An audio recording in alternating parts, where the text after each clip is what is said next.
My story takes place 19 years ago. I'm a female and I was 16 at the time.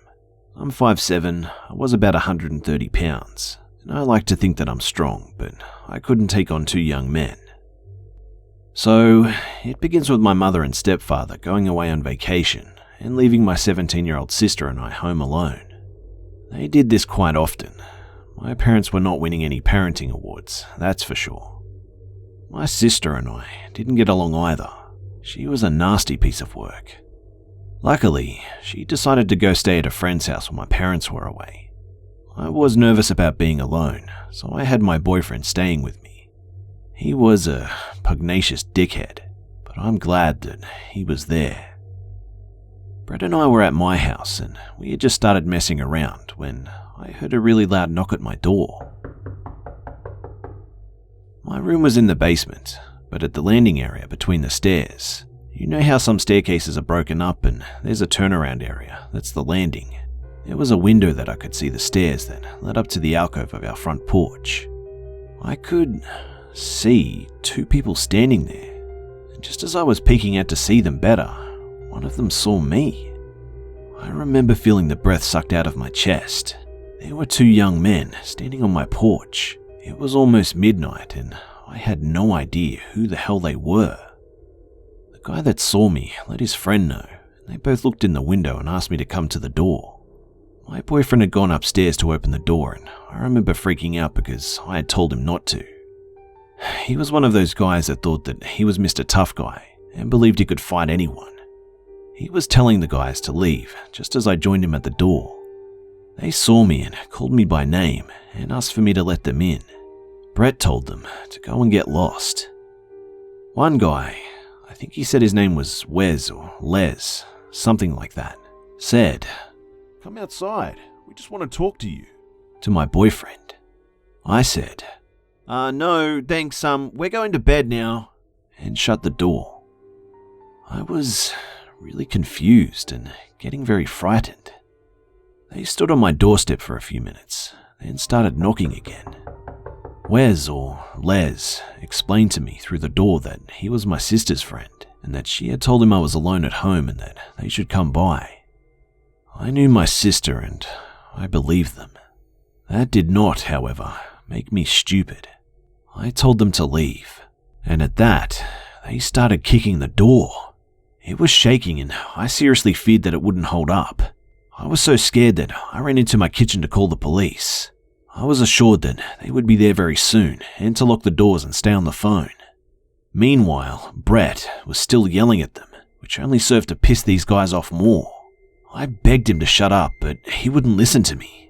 I was locking all the doors and the windows upstairs, while Brent went down to check the doors. Down in the basement, there was a huge mudroom area, and it had a thick wooden door made of 2x4 planks, kind of like a barn door.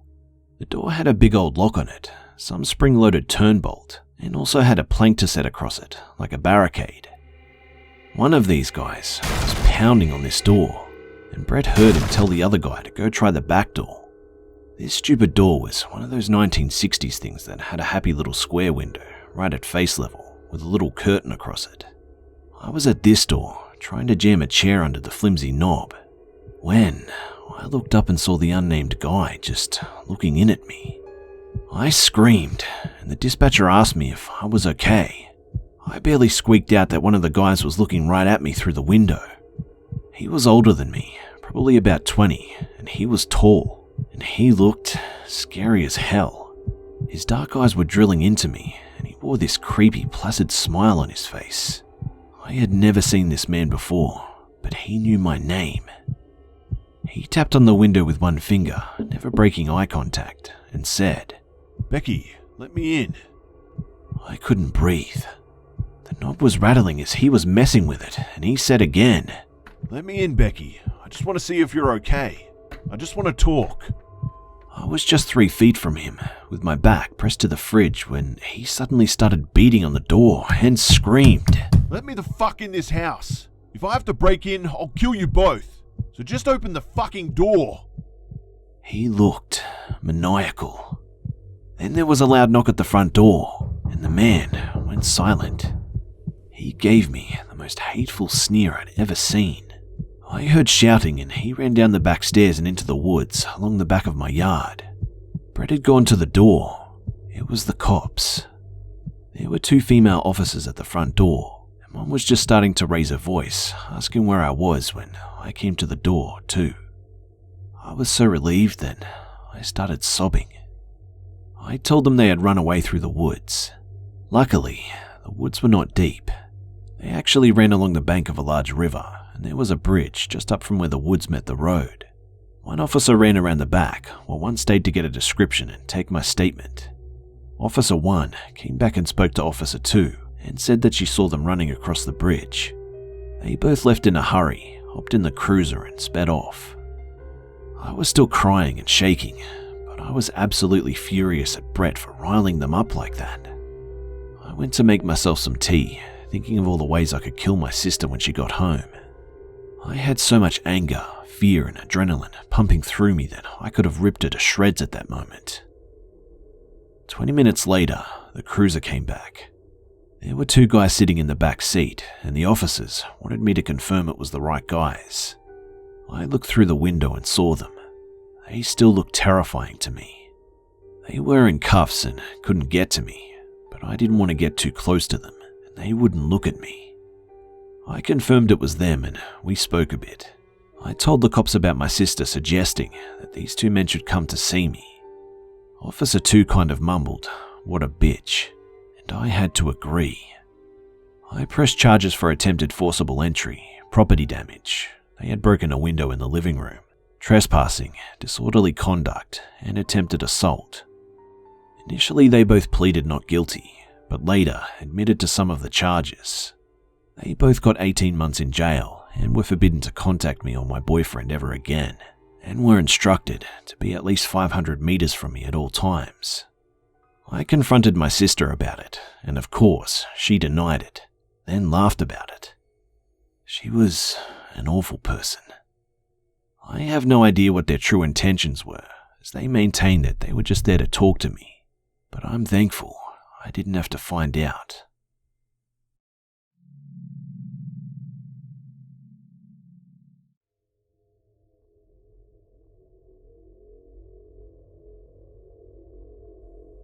If I want to make this story easier to understand, I have to tell you about myself. I'm a 15-year-old girl who's 5'5", thin, and quite weak.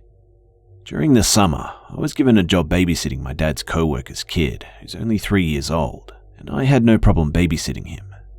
He's got great manners for his age, and doesn't make any fusses about anything, and $50 a night, I just couldn't say no. So when it came to the night of babysitting, I decided to arrive about 10 minutes early, ask about allergies and so on. The parents' names were Megan and Charlie, and the kid's name is Timmy. So Megan and Charlie left, and I was told I would stay the night, and I had no problem since my house was no more than half a block away, and if something happened, I could take Timmy back to my place. Now the day was pretty calm, and I sat outside watching Timmy play with his trucks as I pet their family dog Jax, who was a massive German Shepherd and a total sweetheart. That is, until it came to supper time, when I sat Timmy down at the table giving him his dinner, and someone interrupted us by knocking at the front door. Not thinking much of it, I answered, seeing a scruffy young man, no older than 25, standing there. Hey, I lost my phone. Can I use yours?" Honestly, that's all he said to me, and he gave off an odd vibe, so I made sure that there was a screen door separating us. Well, sorry, but my phone's dead. I lied to him, keeping my hand on the main door prepared to slam it and lock it. Okay, well, how about you charge your phone and I can just wait inside? The guy was eager to get into the house, and all my senses were heightened. "No, just go, please," I said sternly, closing the door and locking it immediately, turning back to Timmy, who was finishing eating at this point.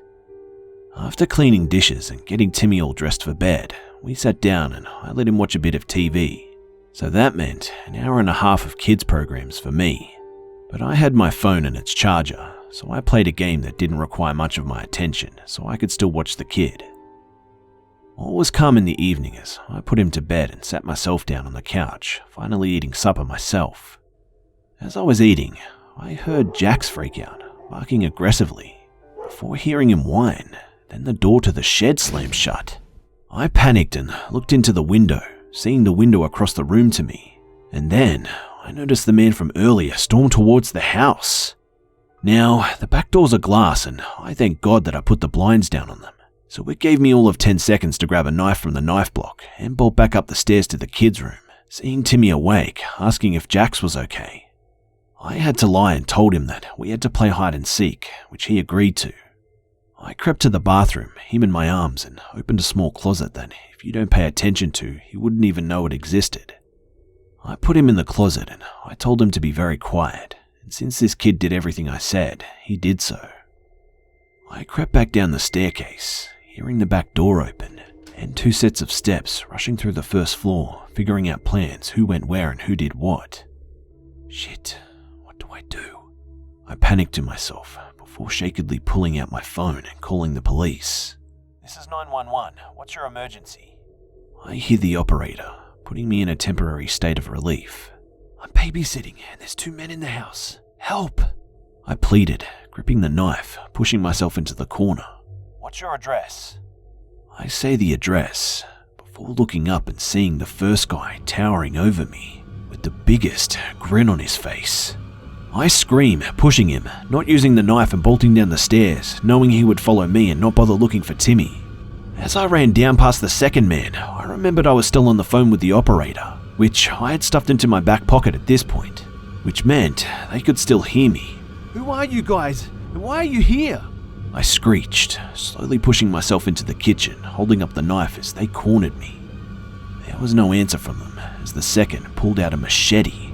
They approached me slowly as I'm cornered into the kitchen, prepared to accept death or worse. When I hear the police break in, guns in hand, and they storm towards us as the men tried to make a run for it, and were ultimately caught. I took a moment to breathe before one of the officers asked if I was okay and where Timmy was. I told him I was fine and showed him upstairs to the bathroom closet, taking out Timmy. The police directed me outside when I told them about the dude in the shed. They brought me Jax, who wouldn't leave our side or let the police near us without me telling him it was okay. My dad and Megan and Charlie rushed over, panicked, asking if we were okay. I told them yes, and Timmy said he won the game of hide and seek, which wasn't easy to explain. Ever since that day, I haven't been able to babysit that family without panicking as soon as the dog freaks out.